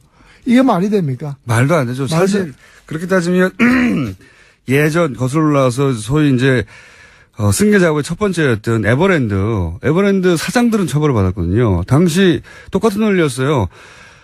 에버랜드가 했던 게 결국은 회사를 아들로부터 자식에게 물려주는 건데 그걸 아버지 몰래 했다는 거 아닙니까 그때. 그러니까 이건희 회장의 재산을 이건희 회장도 몰래 아들한테 줬다는 거였거든요. 그러니까 그때 보면 계열사 사장들도 처벌받는데 예. 여기는 그냥 이학수만 처벌받는. 그러니까 지금 이게 희한한 일종의 순장인데 순장이라는 게 다 주인이 죽으면은 다 묻어버리잖아요. 예. 살아있는 신하까지. 근데 살아있는 신하만 묻고 주인을 빼버리는 거야. 순장이죠. 예. 주인 빼고 순종. 주인 빠진 순장. 이번에도 마찬가지죠. 이번에도. 예, 그래서 저는 법원이 이번에 판결 잘해야 됩니다. 왜냐하면 이게 한 사람에 대한 판결이 아니라 이번에 또 이렇게 빠져나가는 손방망이식 판결 그리고 우려됩니다. 내가 다 했다라고 이렇게 나타나는 이 사람들의 그 거짓 진술을 갖다가 받아들이면은 삼성의 이 비운과 비극을 연장시키는 거고 국가적 재앙을 연장시키는 거예요. 삼성에서는 그렇게 생각하겠죠. 일단 넘어가고 다음은 또 다음에 막으면 된다. 그렇게 생각하겠죠. 그래서 삼성 불패의 신화를 깨는 것. 예. 저는 적폐 청산 중에 가장 핵심은 이거라고 생각해요. 잠깐 다른 얘기 해도 되네요. 목소리가 지금 예사롭지 않은데 혹시 휴가 가서 나이트 라이프를 세게 즐기신 거 아닙니까? 노래방을 너무 많이 가신다든가. 노래방. 제가 휴가를 예. 사실 어디 가려고 비행기, 호텔, 렌트카까지 다 예약을 했는데 예. 제 아내와 오래간만에 한번 가려고. 제가 아내와 휴가 간 게 작년이 처음이거든요. 남해에 국회의원 되신 이후에 처음이라는 겁니까? 부부가 같이 휴가 간 거. 그게 평생 처음이시라고요? 평생 처음은 아니고 국회의원 된 이후에 처음이죠. 네. 처음인데 작년에 그냥 1박하고 호출당해가지고 그냥 휴가 끝내고 불려왔어요. 예. 이번에는 제대로 가려고 했는데 생각을 바꿨어요. 어떻게 해요? 우리 가지 말고 가서 뭐 뻔한 건데 예. 좀 뭐 음식 맛있는 거 찾아서 먹으러 다니고 경치 좋은 데 구경하고 그다음에 쉬는 건데 예. 그렇게 뭐 썩 끌리지도 않고 멀리 가지 말고. 멀리 가지 말고 그냥 집에서 예. 그냥 굶자. 그게 뭡니까? 집에서 굶자는. 집에서 맛있는 거 시켜 먹자도 아니고 굶자는 뭡니까? 근데 집에서 안 움직이고 예. 맛있는 것만 많이 먹으면 몸에 안 좋으니까 한번 네. 정향 휴가를 보내자. 디톡스를 하자, 몸을. 뭐 그런 거죠. 예. 그래가지고 일주일간 같이 이렇게 단식을 했어요. 그 지금 이제 어제부터 미음을 먹기 시작해가지고 목소리가 돌아오는 중입니다. 휴가를 고행을 하셨네. 이게 요구 조건 없이 단식했습니다. 아니, 그러면, 아니, 그러면 부인이 그 동의하던가요? 흔쾌히 동의를 해서 제천은 이상한 부부예요. 그래서 일주일의 시간이 났는데 휴가를 물과 소금을 먹고 그러니까 결과적으로 보면 생활비가 굉장히 절약됐더라고요. 일주일간 물과 소금만 먹고 단식을 하셨다고요? 예. 7kg. 7kg 받으셨어요? 이야. 만족하시고. 아주 기분이 좋아요. 본인만 만족하시는 건 아니고요? 돈 굳었다고? 아니요. 그러니까 이 흰죽 한 그릇이 얼마나 소중한지. 예. 간장은 왜 이렇게 맛있는지 이런 걸 이제 왜 이렇게 맛있는지. 간장의 재발견 뭐 이런 거죠. 저희가 다음 주 오시면 고기를 보충해 드릴게요. 그래서 목이 지금 잠기신 거구나. 네, 이제 풀리고 있습니다, 이제. 원래 단식을 단 한 번도 해본 적이 없어가지고 단식을 일주일 하면 목이 잠깁니까? 아니요, 이제 꼭 그런 건 아닌데 저희 경우에 지금 풀리는 과정에서 이렇게. 이상한 휴가를 보내시고 돌아오시도록 하죠. 아주 이상한 부부예요. 저희 한번 모셔야 되겠습니다. 정말로 만족스러워 하시는지. 그래. 자, 삼성 이야기 또 중요한데 안 계시는 동안 또 안철수 전 대표의 당권 도전이라고 하는 굉장히 드문 사건이 하나 벌어졌습니다. 굉장히 드문 사건이에요. 이렇게 대선 끝나고 채 3개월이 되기 전에 대선 후보가 이런 반대를 무릅쓰고 다시 출마하는 건 굉장히 이례적이거든요. 홍준표 대표 같은 경우에는 원했어요. 일부에서 나오라고 네. 굳이. 그 케이스하고 완전히 다른 당의 대부분의 인사들이 반대하는데도 나왔습니다. 이거 어떻게 보십니까? 왜 나왔을까요? 글쎄요, 근데 피선거권이 있고 참정권이 있으니까. 할 수 있죠. 나올 수 자격은 있는 것이고 또 당원과 국민이 판단할 문제인 것인데. 결과적으로는 그렇습니다. 다만 이제, 너무 이렇게 좀 혼자서만 이렇게 좀, 비분관계하는 그런 모습처럼 보여가지고. 나의 미래보다 당의 미래를 걱정한 거라고. 그거야 정치인의 표현으로는. 예. 흔히 있을 수 있는 건데, 이 정치라는 거는 사실은, 국민들이 공감을 하거나 아니면 없는 공감이라도 불러일으키도록 만들거나. 그렇죠. 이렇게 돼야 되는데 어느 정도 공감할까. 특히 두만강을 건넌 안중근 의사의 심정이다라는 거는 본인으로서는 내가 지금 보통 심정이 아니다. 비장한 비장하다. 이렇게 말씀을 하신 것 같은데 제가 이거 보면서 옛날 생각이 났어요. 1980년에 예. 전두환 육군 소장이 5.18 쿠데타를 일으키고 정권을 다시 잡은 후에 자기가 이제 대통령이 된 거죠. 군사고퇴를 한 후에. 가장 먼저 한 일 중에 하나가 뭔가 하면은 동학혁명을 일으켰던 녹두장군 전봉준 생가를 복원했어요. 그리고 그다음에 기념관도 만들고. 처음에는 의아했죠. 그리고 전봉준 장군 후손들이 생각하더라도 이게 무슨 관계 있습니까? 관계가 멀면 멀었지. 근데 나중에 얘기를 들어보니까 이 전봉준 장군이잖아요. 자기는 전두환 장군이잖아요. 전시 가진 어떤 장군이라는 데서 이제 영어로 하면 제너럴 전. 이제 공통점. 그 하나의 공통점 때문에. 이번에도 보면은 똑같은 예는 아닐 수 있겠습니다만은. 같은 안씨로서. 그렇죠. 안 의사잖아, 둘 다. 물론 이제. 근데 이제 그런 데서 친근감을 느꼈는지는 모르겠는데 이게 국민들의 공감을 예를 들면 그 생가보고 다른 사람도 아니고 그 어찌해서 어떤 사람들은 생가보고 날 자격이 있느냐라고 되묻기도 사실 했었거든요. 예. 그래서 이게 좀 공감을 일으키는 데는 어려운데 왜 이런 무리가 자꾸 따르느냐. 제가 볼 때는 이제 새정치라는 게 예. 점점 국민들에게 이렇게 공감을 얻지 못하면서 생겨나는 어떤 무리수들이 아닌가 그렇게 보여요. 그 당이 소멸할 것을 걱정했다고 했는데 실제로는 본인의 정치적 입지가 소멸할까봐 걱정한 거 아니냐 뭐 이런. 그 반대쪽에서는 그렇게 해도 보이겠죠. 예, 그렇게 보이는. 예. 그러면서 이제 극중주의 이것도 굉장히 많이 구설수에 올랐던 표현이에요. 극중주의가 뭐냐. 그게 논리적 모순 아니냐. 그렇죠. 이 중도에도 극단이 있느냐. 그래서 제가 볼 때는 중도로 안 통하니까 더 세게 한번 나가보자. 극중주의. 예. 근데 이게 일종의 새 정치가 새 포장 정치. 포장만 바꾸는 정치로 이렇게 계속 가고 있는 게 아닌가.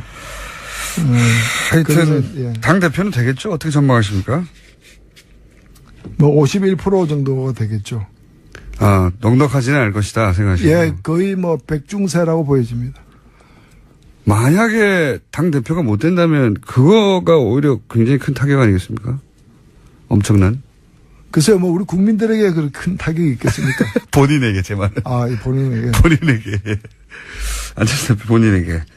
탈당은 안 이루어지겠죠? 정치를 오래 하신 분으로서 이제 전망. 근데 이 당 자체가 예. 제가 뭐 다른 당을 갖다가 이렇게 걱정할 처지가 아닙니다만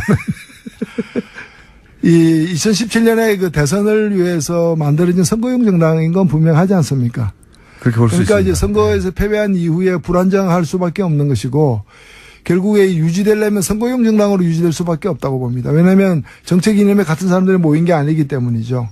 그래서 안철수 후보를 다시 세우는 것으로 합의가 이루어진다면 유지될 것이고 그렇지 않다면은 아마 분리될 수밖에 없는 게 아닌가. 다만 그 분리되는 시간의 문제인 것이고 그리고 빠르게 분리되지는 않을 걸로 보이지만은 그런 어떤 이게 일종의 그 민주당에서 파생되어 온 정당이고 또 대선이라는 일회용 목적을 위해서 이제 만들어진 포말 정당이거든요. 포말.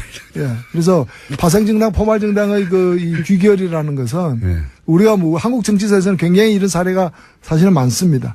맞습니다. 예, 많기 예. 때문에 그 지속적인 정당으로 정착하기가 굉장히 힘들죠. 그러면은 안철수 개만 남고 뭐 호남계도 혹은 비안철수 개는 따로 살림을 차릴 수도 있다. 그럴 수도 있죠. 예, 그럴 가능성이 과거의 전례를 보자면 충분히 있다 이렇게 전망하시는 거군요. 우리 과거의 경험 속에서는 그런 가능성이 많은 걸로 보여집니다. 과거에는 대부분 그랬죠. 그러다가 결국 사라지기도 하고. 예. 그렇죠. 합병되기도 하고. 댓글 공작. 안 계시는 동안 많은 일이 있었습니다. 댓글 공작에서도 뭐 3,500명이다. 정확하게는 3,500 아이디라고 해요. 30개 팀이다. 그러니까 국정원이 직접 개입했고 돈을 썼고 그 규모는 지금 밝혀진 건 빙산일각에 불과하다는 주장도 있긴 하지만 어쨌든 확인된 건 처음이잖아요. 예. 이 국정원 어떻게 해야 됩니까, 이거? 국정원한테 오랫동안 당해 오신 분으로서. 예, 이번에야말로 이 국내 정치에 일체 개입할 수 없는 그런 이제 조직적 이제 황골탈퇴를 만들어내야 된다고 보고 저는 지금 국정원 이 개혁 발전위원회가 일단은 1차로 적폐청산을 우선하고 동시에 국정원이 다시는 이런 일이 다시는 할 수 없도록 재발 방지를 시스템화하는 작업까지는 해내야 된다고 봅니다. 그렇긴 한데 이거 있지 않습니까? 왜? 이제 지시를 한 사람이나 혹은 뭐 중간 간부 정도는 분명히 처벌 될 텐데 뭐 수위가 문제지. 실제 실행한 사람들 있지 않습니까? 네. 그 사람들은 어떻게 해야 됩니까?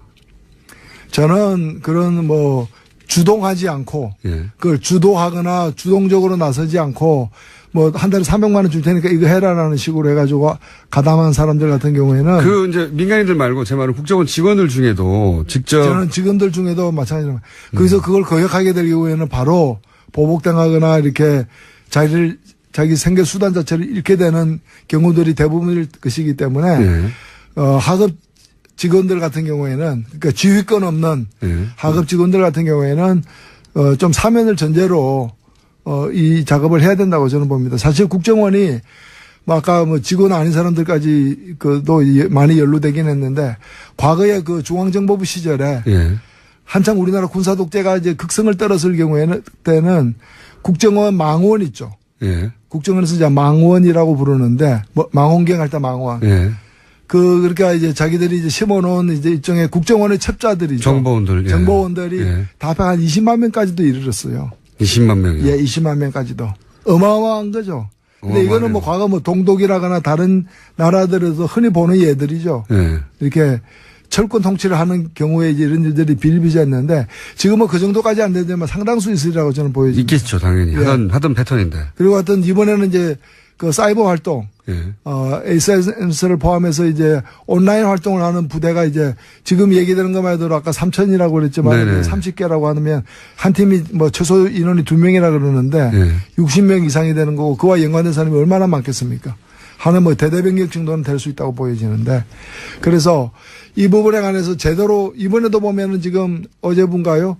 그 제보를 받기로 했지 않습니까? 예. 그만큼 직접 수사하는 것을 뛰어넘는 범위로 일이 광범위하게 이루어졌다는 걸 의미하는 바라고 저는 생각되고 그래서 이 소극적으로 수동적으로 일에 임한 사람들 같은 경우에는 적절한 정상 참작이 필요하다고 봅니다. 말단은 말단의 그렇죠. 경우에는 예. 지휘권이 없는.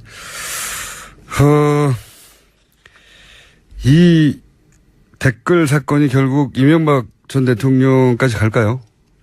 당연히 가야 되지 않겠습니까? 저희가 볼 때는 예. 뭐 이거는 차 안 갈아타고 바로 갈 것 같은데요.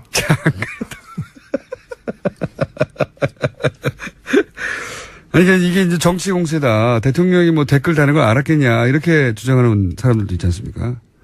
당연히 근데 이걸 대통령 모르게 처음부터 끝까지 대통령 모르게 지시 없이 이루어진 일이라면은 MB 대통령 이명박 대통령은 무관한 걸로 되겠죠. 그러나 보고를 받았다거나 사후에라도 이걸 저는 보고 안 됐을 리가 없다고 생각됩니다. 국정원이 대통령 직속기관이고 본인의 최측근이 원세훈 당시 국정원장이었고 그 시절에 벌어진 일인데. 그리고 심리전단으로 운영되고 있던 일을 갖다가 이것도 다시 승격해가지고 심리정보국으로다가 만들어서. 이론도 보충했고. 그러면 이 일 자체가 그 국장, 이 일의 책임자가 제가 볼 때는 위에 차장이나 여러 사람들이 있지만은 아마도 원세훈 원장에게 직보했을 거고 예. 원세훈 원장은 다시 이 독대 관계에 있는 정기 부정기적으로 독대 관계에 있는 대통령에게 보고를 했을 것이 분명하다고 보여집니다. 그게 이제 통상적인 추정이죠. 대통령의 직속기관이 인 국정원이 국정원장이 대통령한테 보고하지 않고 이렇게 큰 일을 벌였겠는가, 또는 국정원이 국정원장에게 보고하지 않고 이 큰 일을 벌였겠는가. 아니 원세훈 원장이 무슨 성인도 아니고 왼손에 하는 일을 오른손 모르게 할 리도 없는 것이고 오히려 자랑하고 싶었겠죠. 왼손이 하는 일을 오른손에 모르게 했을 리가 없다. 이건 어떻습니까? 홍준표 대표가 요즘 뭐 여론 재판이라고 여론몰이로 그 국군 대장을 몰아내고 또 이재용 삼성 부회장에 대해서도 여론 재판이라고 여론을 몰아서 이렇게 국정을 운영해 간다. 혹은 뭐 반대 진영을 쳐내고 있다. 이렇게 이제 홍준표 대표가 나오고 있거든요. 뭐 여론 얘기하는 걸 보면 이제 여론이 나쁘다는 건 알고 있구나. 그거는 분명히 시인하고 있거나 이렇게 생각이 되고요. 그 다음에 저는 박찬주 그 육군 대장 같은 경우. 네. 그러면 박찬주 부부가 한 일을 홍준표 대표는 잘했다고 생각하는 것인지 예스냐 노냐 네. 이걸 국민에게 밝혀야 됩니다. 노냐. 그 다음에 또 하나 정말 말씀드리고 싶은 건 뭔가 하면은 네. 지금 국정원 같은 경우에 그 적폐청산 TF를 두고 과거를 갖다가 스스로 이렇게 성찰하는 과정에서 파헤치지 않습니까? 네. 저는 자유한국당 혁신위원회가 진정으로 혁신을 하려면 혁신위원회 산하에 자유한국당 적폐청산위원 그 TF를 만들어 가지고 이런 이제 국정원 댓글 사건이라거나 여러 가지 국정농단 사건 뭐 이런 사건 과정에서 새누리당 과거에 새누리당이 어떤 일을 했는지 이걸 또 조사를 해야 된다고. 스스로 조사해야 된다. 스스로 조사해서 밝혀야지 이걸 오히려 옹호하고 은폐하는 일에 나선다는 것 자체가 그거는 혁신을 하지 않는 거죠. 말로는 이제 혁신위원회, 혁신이 뭡니까?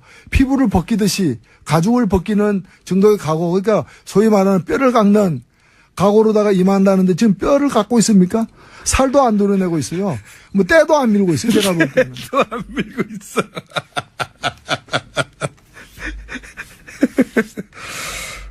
때를 안 밀고 때를 더하고 있는 것 같기도 합니다. 그렇죠. 예. 반대 진영에서 보기에는 그렇게 보이는 정도의 검찰 개혁 이제 벌써 시간이 다 가버렸네요. 검찰 이제 문무일 검찰총장이 와서 검찰이 잘못했다 과거에 대해 잘못했다는 건 처음이에요. 검찰총장이. 처음입니다. 예. 사실 참여정부 때도 대법원은 잘못했다 예. 해놓고 말만 하고 조사는 안 했어요. 예. 당시에 국정원은 잘못했다고 조사까지는 했단 말이죠. 예. 근데 그 당시에도 검찰은 잘못했다는 잘못했다는 말도 말은 안 했는데 없었어. 이번에는 예. 말이라도 했다. 말이라도 했다. 다만 이제 이 말로서 끝나는 게 아니기 때문에 네. 그리고 두 사건에 대해서만 강기훈 뉴스 대필이라거나 인혁대 사건에 대해서만 언급했는데 네. 뭐 세 가지를 언급했지만 지난 10년간 가까운 그 과거에 벌어졌던 일들에서는 아직 얘기를 하지 않았기 때문에 그렇죠. 좀 더 지켜봐야 될 대목이 아닌가 봅니다. 몇십 년 전 이야기죠. 예. 근데 이제 이 사과에 대해서 자유한국당이 검찰이 정치화한다. 굉장히 재밌는 비판입니다. 사과한 거에 대해서 검찰이 정치화한다. 그래서 우려스럽다. 이렇게 표현했거든요. 그럼 좀 언어 선택이 이게 정치화하고 무슨 관계가 있습니까? 잘못한 건 잘못한 것이고 또 이걸 보복이라고 얘기하는 것도 아니 그럼 모기가 보이면 잡아야지 모기가 아까운 문제에 대한 보복이다 뭐 이렇게 얘기하는 거 그게 무슨 보복입니까? 당연히 해야 될 일이죠.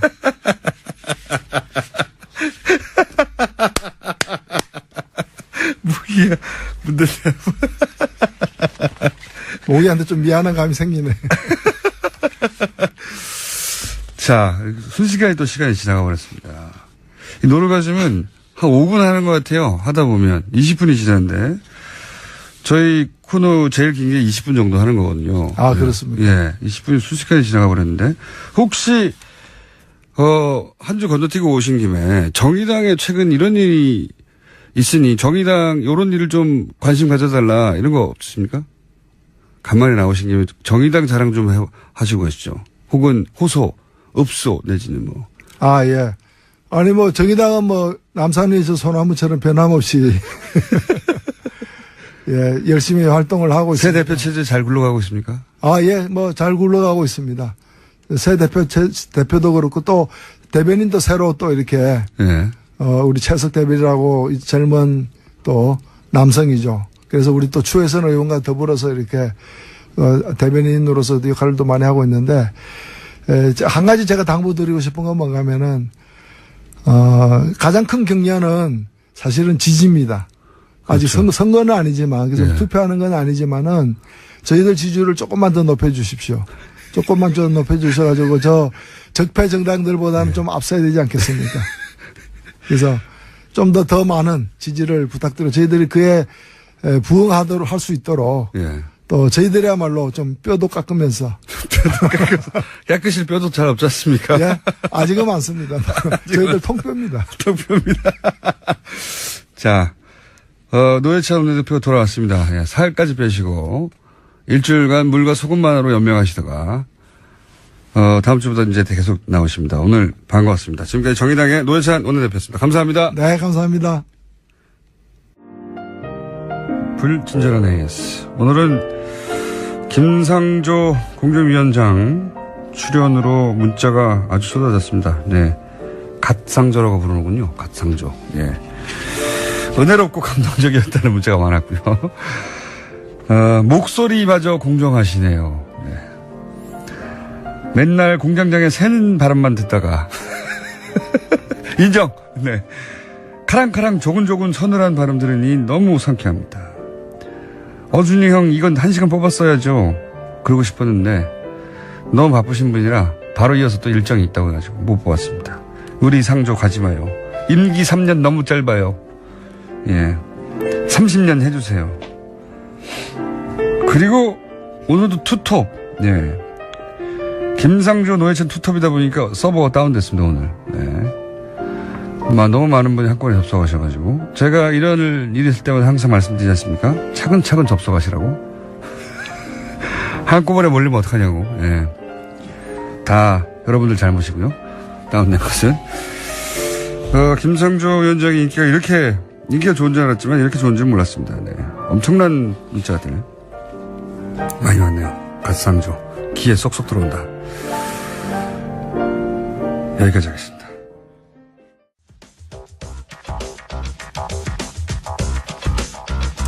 자, 오늘 그러고 보니 인기 코너들이 연속입니다.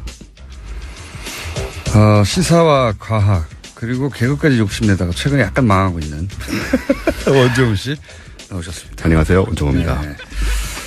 월식 갔다 오셨어요? 그거보다도요. 네. 제 앞에 김상조, 노회찬 두 분을 배치한 건 저보고 알아서 그만두라는 얘기인가요, 이제? 좀 해보라는 거죠, 잘. 네. 노회찬 대표님은 매주 나오신다고요? 노회찬 대표님 매주 나오시고. 네. 네. 수요일로 바꿨습니다. 예. 수요일로 바꿔서 앞으로 항상 바로 앞에 네. 빵빵 터지고 들어가십니다. 알겠습니다. 네, 지난주에. 자, 한번 웃겨보시죠. 웃길 생각 없습니다. 과학적인 부분만 아주 차분하고 조곤조곤하게 얘기를 드리겠습니다. 지난주에 알려드린 월식 있었어요. 네, 기억나시는지 모르겠지만. 8일 새벽에 많은 분들이 보셨다고 사진을 찍어서 저한테 보내주셨어요. 핸드폰으로. 예. 저도 그 시간에 깨 있었는데 저는 귀찮아서 안 나갔고요. 실컷 설명해놓고. 더운데 무슨 고생입니까? 많은 분들이 사진을 보내주셔서 저는 사진으로 잘 봤습니다. 예. 근데 밤에 나가면 이제 월식도 있고 별도 있고 사실 우리나라 여름이 별 보기 좋진 않습니다. 맞아요. 습기도 많고. 네. 근데 공기도 맑지 않고 요새. 공기도 맑지 않고. 네. 근데 잘 보이는 데 가면 육안으로 원래 6,000개 가까이 보여야 되고요. 네. 그럼 이제 징그러울 정도로 꽉 찬 하늘을 볼 수가 있죠. 제가 그 스칸디나비아 반도 쪽에 배낭여행을 90년대에 갔을 네. 때 가장 놀랐던 게 뭐냐면 거기가 공기가 나쁠래 나쁠 수가 없는 동네잖아요. 그렇죠. 광활한 대지에 비해서 사람이 너무 적게 살아요. 그래서 오염이 너무 안 됐고. 근데 이제 별이 그렇게 많은 줄 몰랐어요. 네. 처음 보셨군요. 그때. 별이 완전히 이제 육안으로 볼 수 있는 최대치의 별이 빛날 때 굉장히 감동적이에요. 하늘을 보면. 처음 보면 깜짝 놀라죠. 네, 이렇게 별이 많이 네. 있었나. 징그러울 정도로 많습니다. 진짜로. 보게 되는데 아마 대부분 못 보셨을 겁니다. 근데 이제 서울 안에서는 뭐 수십 개도 찾기 어렵고요, 요즘은. 네. 어쨌든 잘 보이는 별들이 근데 간혹 있죠. 화성 뭐 큰 별들. 네, 북극성 정도는 요즘 보이긴 그렇죠. 합니다. 네. 요즘에는 유독 잘 보이는 별이 하나 있습니다. 뭡니까? 똥별이라고요.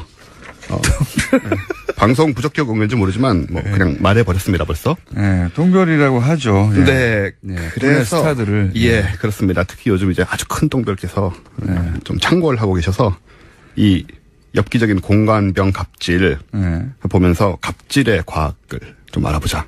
갑질의 과학. 예, 여기로 과학이 있습니다. 실제로 연구를 했고요. 자, 빨리 해봐요. 네. 스탠퍼드 실험이라고 아세요? 유명한. 스탠퍼드 실험 뭐 감옥에 네, 그렇습니다. 가둬가지고 1971년에 네. 미국 스탠퍼드 대학에서 대학 건물 지하에 쇠창살을 달고 가짜 간방 3개를 만들었어요. 별걸 다 알아요 저는. 예. 그런데요. 자화자찬은. 네. 정상적인 대학생 실험 참가자 24명을 선발했고 반반 나눠서 간수하고 죄수 역할을 시켰습니다. 네. 실험 규칙은 아주 간단해요. 간수는 죄수를 때릴 수 없다. 네. 그리고 죄수는 간수의 말에 순종해야 된다. 네. 그러니까 갑을 관계를 만들어 놓은 겁니다. 그렇죠. 인위적으로. 네. 원래 같은 학생들. 그냥 학생들, 일반 네, 학생들. 일반 학생들인데. 우리 같은 학생들. 같은 대학의 학생들 네. 있고 뭐 친구도 있고 그랬는데. 멀쩡한 예. 애들. 딱 갈랐어요. 그렇죠. 근데 실험이 시작되니까 간수대 갑질이 시작이 됩니다. 예. 맨손으로 변기 청소를 시키고 예. 팔굽혀펴기 얼차려를 몇 시간 동안 시키고 네, 때리지만 기합을 않았을 뿐. 때리지만 않았을 뿐 자기 온갖 권력을 막 누리기 시작한 거죠. 온갖 모욕과 온갖 노동을 시키는 거죠. 네. 특히 연구자들이 퇴근하고 없으면 더 심해집니다. 이게 재밌는 것은 연구자들이 그렇게 하라고 한 게 아닌데. 아니에요. 예. 연구자들이 개입한 것도 아닌데. 네. 역할만 구분해서 한쪽에는 권력을 주고 한쪽에는 거기에 복종해야 돼. 관계를 맺어줬더니 그렇죠. 이런 일이 벌어지기 시작한 겁니다. 네. 그래서 강도가 너무 심해져가지고 원래 2주를 하려고 했는데 6일 만에 종료할 수밖에 없었고요. 그렇죠. 폭력 사태로 이어지고. 네. 그랬으니까요. 그 참가자들 심적 고통이 심하고 정서가 불안해지고 후유증을 앓는 경우도 있었다고 네. 합니다. 이걸 해보면서 어떤 걸 알게 됐냐면 권력을 가지면 멀쩡한 사람들이 꺼리낌 없이 남에게 고통을 주는 인간으로 변한다는 사실을 가르친 거예요. 그런 실험, 유명한 실험이죠. 네. 그래서 왜 이런 일이 일어나는지에 대해 연구가 다방면으로 있었는데 네. 그중 하나는 캐나다 연구팀이 권력이 실제로 다른 사람에 대한 뇌 반응을 바꾼다라는 연구를 했습니다. 자기가 권력을 쥐는 순간 뇌가 실제로 변해요. 변한다. 네. 이 실험은 뭐였냐면 한쪽 이들 참가자들을 둘러 나눠서 한쪽은 자기가 명령하는 사람이 됐던 경험을 적도록 합니다. 네. 적으면 기억이 나잖아요. 네. 그러면서 이제 권력이 있는 것처럼 느끼게 만들어요. 그 순간. 네. 그럼 뇌 반응하는 게 달라진다. 네. 반대쪽은 도움을 쾌감을 느끼는군요. 말하자면. 그렇죠. 그런 셈인데 이걸 굉장히 기술적으로 사실 검사를 했습니다. 네. 반대쪽은 도움을 요청했던 경험을 써서 권력이 없는 것처럼 느끼게 만들었어요. 그리고는 뭘 보여줬냐면 별거 아니고 손으로 고무공을 이렇게 짜는 영상을 보여줍니다. 권리가 없는 사람에게. 모두 두 사람에게 다. 두 사람에게 다. 두 집단에 다. 이게 뭐냐면 짜는 쪽으로 느끼느냐 아니면 짜여지는 공으로 느끼느냐? 아니에요. 그것도 아니고 과학 실험은 생각보다 훨씬 더 교묘하죠. 그렇게 쉽게 추측할 수 있는 게 아닙니다. 이렇게 쥐어짜는 것 자체는 윤리적인 도덕적 판단이 전혀 없잖아요. 그렇죠. 여기서 뭘 보냐면 뇌의 그 거울 신경이라는 게 있어요. 네. 그러니까 저걸 짜면서 실제로 저 짜는 모습을 남이 짜는 거지만 네. 내가 짜는 것처럼 어느 정도 뇌에서 공명을 합니다. 네, 그러니까 운동 공명이라고 해요. 네. 그걸 fMRI로 측정할 수가 있습니다. 공명의 속도와 양과 이런 거를. 이건 기계적으로 일어나는 거니까. 그렇죠. 자기 의지하고 상관없어요. 네, 본인이 윤리적인 판단 같은 데서 이건 아니지 뭐 이렇게 생각을 못 하는 거예요. 네. 아예. 이걸 이제 그러면서 이제 활성화되는 뉴런 같은 걸 보게 되는데 권력을 그러니까 쥐고 있는 쪽은 권력이 있는 쪽은 늦어요. 반응이 예, 이 반응조차도. 공을 짜는 것에 대한 반응이 늦고 약합니다. 감정이입을 잘 못하게 되는 거구나. 그렇죠. 공감이 안 되는 거예요. 이미 그 쓴 거 몇 개로. 글 쓴 거 몇 개만으로도 네. 실제 권력이 있는 게 아니라 네. 과거에 자기가 힘이 있을 때를 기억하면 몇 개 써라고 해놓고 네. 쥐어짰는데 그 쥐어짰을 때 예를 들어서 공이 아프겠구나라고 생각할 수도 있다. 어떤 사람은 여러 가지로 생각할 수 있죠. 여러 감정이 있을 수 있는데 그 감정 자체가 잘 안 일어난다. 전체 감정이 늦게 일어난다. 안 일어난다. 약한 사람들은 그 권력이 없는 경험을 썼던 사람들은 강하게 일어납니다. 선거만 되면 맛이 간다는 얘기를 하거든요. 전문가들은 그거하고 맥이 닿는 건데 사람이 바뀌는 거거든요. 사람이 실제로 바뀌는 거예요. 네. 네. 그래서 이제 이 연구가 2013년도에 미국 심리학회지에 발표가 됐어요. 그래서 증명이 반면에 부탁하던 사람은 빨리 느끼고. 그게 중간 사실 아무 것도 쓰지 않은 네. 대조군도 있었어요. 이 사람들은 평균이고 확실히 차이가 납니다. 확실하게 차이 나는군요. 네. 그래서 갑의 입장이 되면 갑질을 할 때 당하고 있는 을의 고통을 보고도 공감을 못하는 겁니다. 자기가 실제로. 그런 경험을 당했던 적이 있다 하더라도 실제로 잊어버리고 없어지고 뇌가 바뀝니다. 뇌가 바뀌어서. 그 죄책감을 못 느끼는 거고요. 그래서 예를 들어서 장문 올라가면 올라갈수록 네. 더욱더 쾌감은 강해지고 그렇습니다. 더 공감 능력은 떨어지는군요. 그렇죠. 그래서 자식처럼 생각했다 이렇게 나오는 거구나. 그런 생각이 되는 거고 전혀 미안하지도 않은 거고. 그래서 이런 상태에서는 사실은 이게 어떤 상황이랑 비슷하냐면요. 뇌의 그 안화 전두엽이라고 해서 전두엽이라고 많이 하는 부분이죠. 네. 이 부분이 양심이라든가 도덕적 판단 같은 이제 걸 그게 극단적으로 가면 사이코패스가 되는 거 아닙니까? 이게 실제로 손상된 것 같은 행동을 합니다, 이 사람들이. 권력이 취하면. 예, 전두엽이 손상된 것 같은 행동을 해서 사이코패스하고 굉장히 유사한 상태가 되고 말아요. 권력자들이. 네, 그렇습니다. 그래서 권력을 한번 쥐면 그렇게 변하고 계속 쥐고 싶어하고. 네. 거기 중독되고 그런 거구나. 그렇죠. 그리고 그거를 통제하는 거는 그러면 인문학적인 뭐 어떤 소양이나 네. 타고난 인성이나 이런 걸로만 할 수 있는 거야. 물론 그럴 수도 있지만요. 네. 일단은 여기 이제 말씀하신 대로 이게 도파민이 또 계속 나와서 네. 그 쾌감에 중독이 되는 상태라 중독이 되고 나면 더 큰 쾌감을 끌어내야 되잖아요. 그렇죠. 그래서 더 높은 권력을 원하게 되고 더 심한 갑질을 점점 중독적인 상태로 하게 되는 거거든요. 내성이 생기기 때문에. 뇌과학의 관점에서는 그렇다. 네, 정말 그렇고 그리고 그러니까 말씀하신 대로인데 이런 걸 우리가 심리적 문제로 풀 수 있느냐? 네. 물론 할 수 있겠죠. 열심히 하면 또 본인이 열심히 노력을 하면 네. 그런 사람도 있긴 있어요. 있죠, 간혹 안 변하는 사람들도 네, 있어요. 있습니다. 김상조 위원장은 안 변할 것 같아요. 네, 계속 시켜야 되겠어요. 30년. 네. 그래서 이게 일종의 그 뇌 신경학적인 장애 상태인 거예요. 네. 그래서 놀랍게도 약물로 어느 정도 치료가 가능합니다. 이 사실입니다, 과학적인. 그게 그 정신과적인 차원에서 굉장히 놀라운 것은 네. 웬만한 정신과적인 문제는 약물로 요즘 치료가 된다고도 네, 해요. 상담 필요 없고요. 약 먹는 게 최선인데 네. 이거 같은 경우에 이제 도파민 분비 부분을 채워주는 다른 약을 먹음으로써 갑질의 유혹을 줄여줄 수 있습니다, 실제로. 그러면 갑질 대장들한테는 다 약을 강제로 네, 뇌손상 환자로 여기고 뇌손상한다. 손을 떼게 한 다음에 이제 약을 먹이는 것이 굉장히 중요하죠. 그러니까 이게 고문이 아니라 치료를 당연히. 해요. 네. 예, 법제화해야 된다는 생각도 좀 들고요. 이게 어떻습니까? 뭐 예를 들자면 군에서 별을 하나씩 더 달 때마다 복용을 강제로 하는 거예요. 그 옛날에 무슨 사병들 성욕 억제제 먹였다는 식으로. 별사탕처럼. 제가 그거 국방장관한테 한번 물어본 적 있어요. 한 10여 년 전에. 아, 네. 그 사실이었나요? 진짜냐 그랬더니 아니라고 그러더라고요. 네. 자기도 궁금했는데 아니라고. 이제 장군들한테 건빵을 드리고 그 안에 건빵에 약성분을 함유해가지고 건강을 위해서. 네. 본인의 내 건강을 정신 건강, 사회 건강. 내가 망가진다는 거 아닙니까? 네. 좀 재밌네요. 다행입니다. 이게 끝입니까? 시간이 조금 남았군요. 7초, 10초? 네, 15초 남았는데. 네, 그래서 건강히 살자. 건강히 살자. 정신도 육체도 건강히 살고. 네. 저는 노회찬 대표님 때문에 이제 큰일 났습니다. 그 약효도 확실하다고 하고요. 네, 이 약효는 제가 말씀드리는 게 아니고 실제로 의학계에서 얘기를 하는 겁니다. 약을 먹일 수 있다면 먹이는 게 좋다. 그럼 먹을 사람 많은데 국회의원들도 먹어야 되고. 갑질은 치료할 수 있습니다. 네, 재벌들도 먹어야 되고. 치료할 수 있는 질병입니다.